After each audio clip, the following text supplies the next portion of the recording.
sportif guinéen a beaucoup d'acteurs et tous les acteurs doivent contribuer, doivent faire leur rôle pour que quand même nous puissions amener des médailles. Ce n'est pas surprenant. Heureusement qu'on a eu une médaille. Et si on ne venait pas avec une médaille? Ça, comment on allait le dire aussi? C'est les filles qui ont été classées 4e, les garçons ont été 7e.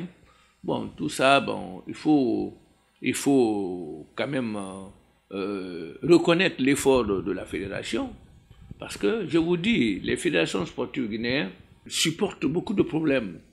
Hein? Il y a une quinzaine d'années, on ne paye pas les directeurs techniques et les entraîneurs. Aucune discipline. On doit tirer des leçons, on s'assoit, on parle. On parle, on se parle. Les entraîneurs, là, il faut les entretenir. Et les athlètes, il faut les mettre dans le minimum de conditions. On ne peut pas être comme aux États-Unis, en France, comme ceux-ci-là le font. Mais le minimum, on payait les entraîneurs. On ne payait, même si c'était petit, mais on les donnait quelque chose. Mais qu'on reprenne. Les fédérations sportives nationales se débrouillent pour payer les cotisations. Mais ça ne se doit pas. Il y a beaucoup de choses. Il y a la loi sur le sport qui n'existe pas encore chez nous. Nous, au Comité national olympique, on a fait un plan stratégique qui englobe beaucoup d'aspects qui font le contour de ce sport. Et pour le faire, chacun doit faire son rôle, chacun doit jouer son rôle. Alors, un plan stratégique de 2017 à 2020. Alors, vous voyez, avec des objectifs, avec des plans d'action, avec des stratégies pour aboutir et avoir un nombre de qualifiés pour les Jeux olympiques de 2020.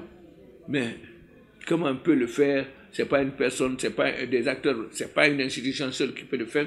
C'est l'État, c'est le comité olympique, c'est les fédérations, c'est les athlètes, c'est les partenaires étrangers, c'est des partenaires locaux. Tous ceux-ci-là qui se réunissent pour le faire. Ne voyez pas le sport simple comme ça, dire l'athlète là est venu, il n'a pas mené de médaille. Ce n'est pas simple. L'État doit considérer le sport. Le sport, c'est un facteur de paix. Le sport, ce que le sport fait, même la religion ne peut pas faire dans un pays. C'est dans le sport que tu trouves, il y a l'égalité des sexes, l'égalité qui tient compte de l'état physique des individus. Vous avez les para-olympiques aujourd'hui, les handicapés, qui font aussi du sport, qui sont considérés qu'on considère comme des hommes valides dans le sport. Vous avez, et alors, il faut que nous accordons une place que le sport mérite dans la vie de l'État, dans la vie du peuple. Parce que le sport peut faire ce que la politique ne peut pas faire, ce que la religion ne peut pas faire. Alors qu'on considère le sport, qu'on accorde le sport comme étant d'utilité publique pour le peuple. Et que cette loi même soit votée, que le sport reconnu comme d'une utilité publique. Alors là déjà, on est obligé de le prendre en main, parce que là déjà, tout le monde ne voit que le ministère des Sports. Le ministère des Sports, c'est un parent pauvre, il n'a pas les moyens de sa politique. Hein? Si tu vois son budget, qu'est-ce qu'il peut faire avec son budget là? Il ne peut pas. Il ne peut pas.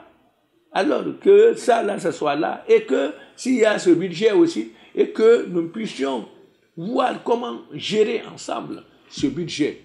C'est vrai, parce que l'essentiel, ce n'est pas de prendre tout l'argent envoyé au football. Ça va résoudre quoi? D'abord, le football n'ira pas, les autres disciplines aussi ne vont pas se développer.